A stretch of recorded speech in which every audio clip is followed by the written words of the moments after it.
అబ్బాయి పెళ్లి చేసుకోనన్నాడట. ఇప్పుడు ఏం చేద్దామండి? ఏం చేద్దావా? ఇంత విషం పట్టురా తలా కాస్త మింగి చేద్దాం. ఇది అలా జరుగుతుందని నాకు ముందే తెలిసి ఆ మాట నేనంటే వాడు అందరిలాంటి వాడు కాదు, నన్ను తప్పకుండా పెళ్లి చేసుకుంటారు అని ఎగిరి పడిందిగా నీ కూతురు. నాకు ప్రేమించే హక్కు లేదా అని ఎదురడిగిందిగా నీ కూతురు. ఇప్పుడేం చేస్తుంది? వారితో కలిసి తిరగడం ఊరంతా తెలిసిపోయింది. తెలిసిన వాడు ఎవరు దీన్ని చచ్చినా పెళ్లి చేసుకోడు.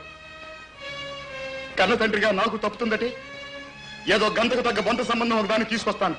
నేను తీసుకొచ్చిన వాడు ఎలాంటి వారైనా సరే ఇది నోరు మూసుకొని పెళ్లి చేసుకోవాలి, లేదా మెడల గురించి మరీ తాళి కట్టిస్తాను.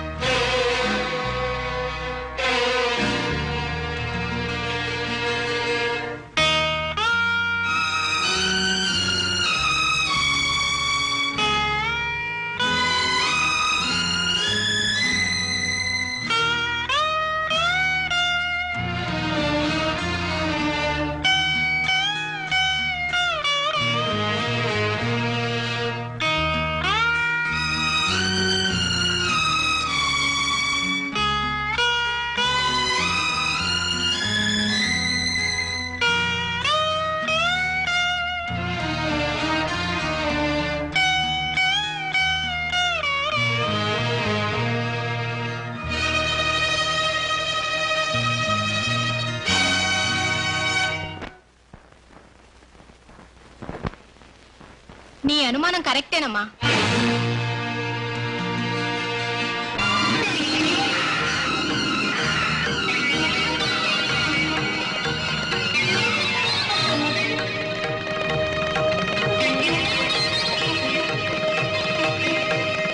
ఈ భారత పెళ్లి కాకుండా ఒక యువకుడితో సంబంధం పెట్టుకుని గర్భవతైంది. పెళ్లి కాకుండా తల్లి కావడం మన పవిత్ర సాంప్రదాయానికే విరుద్ధం. ధర్మశాస్త్రాల దృష్ట్యా ఇది మహాపాపం. నీతి నియమాలను ఆచార వ్యవహారాలను అతిక్రమించిన ఈమెను శిక్షించాలి. చెడిన ఆడది అని ముద్ర వేయాలి. పెళ్లి చేసుకునే అర్హత లేకుండా చేయాలి. పుట్టిన బిడ్డకి అనాథ, చెడిని దాని కొడుకు అని పేర్లు పెట్టి సమాజంలో స్థానం లేకుండా చేయాలి. సంఘంలో వెలివేసి అవమానించాలి. ఈమె తల్లిదండ్రులను చిన్న చూపు చూడాలి. ఈమె తోబుట్టు కూడా పెళ్లి యోగం లేకుండా చేయాలి. అవును అవును. మరి నాతో పాటు తప్పు చేసిన సురేష్ కి అతను దర్జాగా పెళ్లి చేసుకోవచ్చు. పరువుగా గౌరవంగా బ్రతకవచ్చు. ఇది అన్యాయం. యుగ యుగాలుగా సాగుతున్న మా మాట కాదంటే నీకు మనుగడే ఉండదు. చెడిన ఆడదేని పిలుద్దాం, మొహాన గుమ్మేద్దాం, వెక్కిరిద్దాం, చూపిద్దాం, భవిష్యత్తు లేకుండా చేద్దాం, తిట్టాలి, కొట్టాలి, పర్వాలి. అవును అవును అవును అవును. నో, అలా జరగడానికి వీలేదు. అలా జరగడానికి వీలేదు.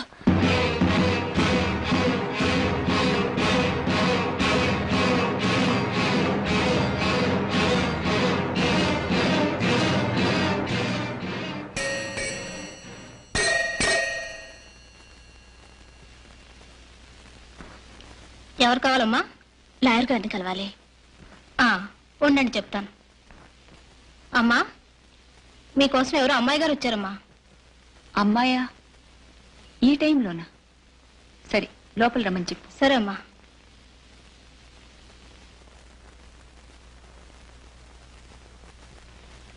నమస్కారం లాయర్ గారు. నమస్కారం. కూర్చోమ్మా.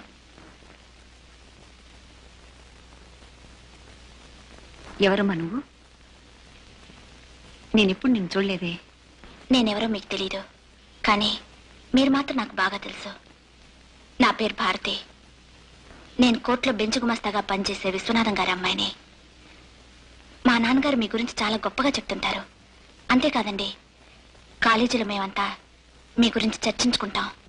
ఆడవాళ్ళకి, అమాయకులకి న్యాయం చేయడమే మీ లక్ష్యమని. ఆ లక్ష్యం కోసమే మీరు పెళ్లి కూడా చేసుకోకుండా నా గురించి చాలా విషయాలు తెలుసుకున్నావు. ఇంతకీ అసలు విషయం ఏంటమ్మా? ఇంత రాత్రి వేళ ఎందుకు వచ్చావు? లాయర్ గారు, నేను మీ దగ్గరికి ఎందుకు వచ్చానో నాకే స్పష్టంగా తెలియదు. నేను చెప్పేది విని మీరు నాకేదైనా సలహా ఇస్తారేమోనని ఆశతో వచ్చాను. ముందు నువ్వు చెప్పదలుచుకుందేమిటో పూర్తిగా చెప్పమ్మా. ఆ తర్వాత నేను చేయగలిగిందేమిటో ఆలోచిద్దాం. లాయర్ గారు, సురేష్ అనే అబ్బాయి నన్ను ప్రేమించాడు. నేను అతన్ని ప్రేమించాను. ఇద్దరం కలిసి తిరిగాం. పెళ్లి చేసుకోవాలనుకున్నాం.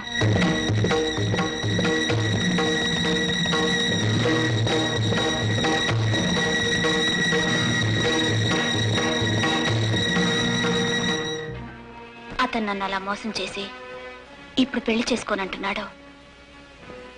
ఈ విషయం మా ఇంట్లో తెలిసిందే. నాన్నగారు నన్ను తిట్టి వేరే పెళ్లి చేయాలని నిర్ణయించుకున్నారు. చూడమ్మా, ఈ విషయంలో నేను చేయదగిన సహాయం గాని ఇచ్చే సలహాగానే ఉంటుంది చెప్పు. ఇలాంటి కథలు ప్రతిరోజు ఎక్కడో చోట జరుగుతూనే ఉంటాయి.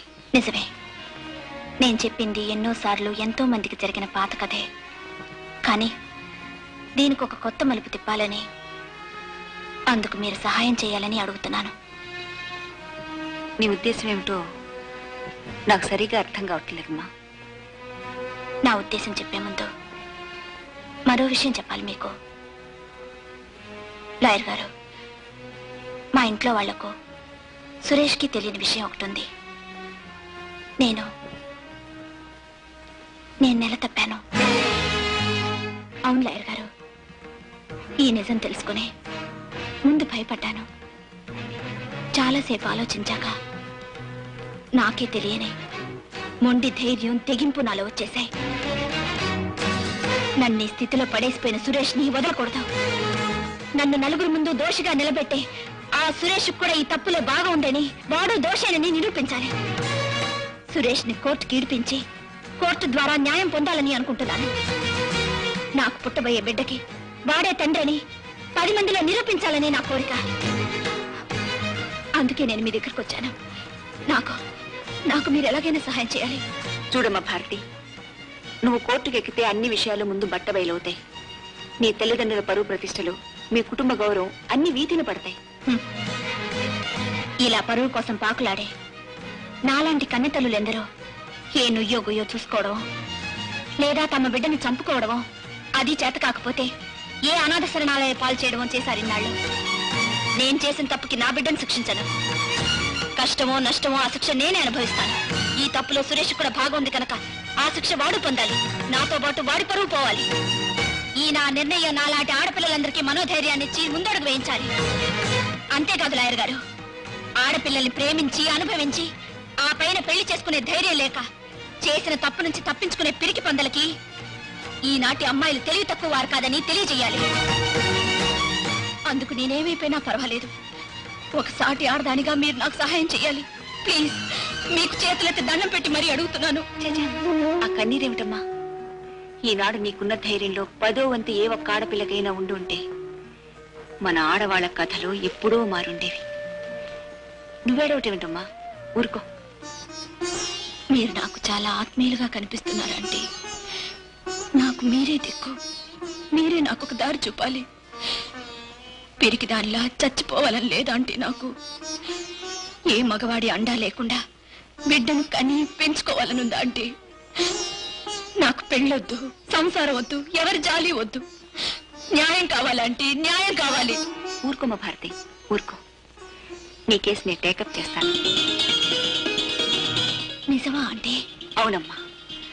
ఆడపిల్లల జీవితాలతో ఆడుకునే పురుషులకు బుద్ధి చెప్పాలనుకునే నీకు తోటి ఆడదానిగా, ఒక న్యాయవాదిగా పూర్తిగా సహకరిస్తాను. థ్యాంక్ యూ అండి. Thank you very much. Bharati, నీ వయసు ఎంత? 17 సంవత్సరాలంటే. Very good. అతని మీద కేసు పెట్టడానికి మనకున్న బలమైన పాయింట్ నువ్వు మైనర్ కావటం. మైనారిటీ తీరు నిన్ను అతను చీట్ చేశాడని కేసు పెట్టచ్చు. చూడమ్మా, అతని తల్లిదండ్రులు ఎవరు? అతను లాయర్ దయానిధి గారు అబ్బాయి. దయానిధి కొడుక? కొడుకు చేసిన తప్పు కప్పిపుచ్చడానికి బహుశా తండ్రి వకాలు తప్పించుకోవచ్చు. ఎనీహో భారతి, నువ్వు మళ్ళీ సురేష్ని కలిసి నెల తప్పిన విషయం అతనితో చెప్పు. దానికి అతనేమంటాడో విన్న తర్వాత మనం ప్రొసీడ్ అవ్వచ్చు. ఎందుకంటే లాయర్ని గనక ముందు చూపుతా అంటున్నాను. పద చెప్తాను. ఎందుకు మళ్ళీ రమ్మన్నావు? ఆనాడే మన మధ్య తెగతింపులు జరిగిపోయాయిగా. మన మధ్య ఉన్న బంధం తెంపుకుంటే తెగిపోయేది కాదు అని చెప్పటానికి. ఏమిటి మాట్లాడేది? చూడు సురేష్, మన జరిగిన గొడవంతా మర్చిపోయి నువ్వు నా మెళ్ళో తాళి కట్టాలి. ఎందుకు కట్టాలి? నేను నెల తప్పాను కదా. అబద్ధం. నన్ను ఎలాగైనా పెళ్లి చేసుకోవాలని నువ్వు అల్లిన కట్టు కథ ఇది. కాదు, నేను చెప్పేది నిజం. డాక్టర్ దగ్గరికి వెళ్ళి టెస్ట్ చేయించుకున్నాను. దానికి కారకుడివి నువ్వే కనుక పెళ్లి చేసుకు తీరాలి. భారతి, అందుకు కారకుడు నేనేనని నీకు నాకు తప్ప ఈ లోకానికి తెలియదు. తెలియజేయడానికి సాక్ష్యం కూడా లేదు. ఈ విషయం బయటపడ్డ రోజున నాకెలాంటి సంబంధం లేదు, ఎవరెవరితో తిరిగిందో, ఈ కడుపు కారణం ఎవరో అని నేనంటే నువ్వేం చేయగలవు? ఏమీ చేయలేవు. చూడు భారతి, దేవుడు మగవాళ్ళ పక్షపాతి. తప్పు చేసినా తప్పించుకునే అవకాశం మాకే ఇచ్చాడు.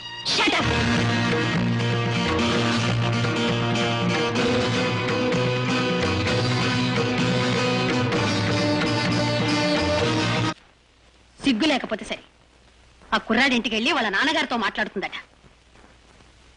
వాడితో మాట్లాడింది, వాడు చీపమన్నాడు. ఇక వాళ్ళ నాన్నగారితో. నువ్వు కదలకుండా కూర్చోవే.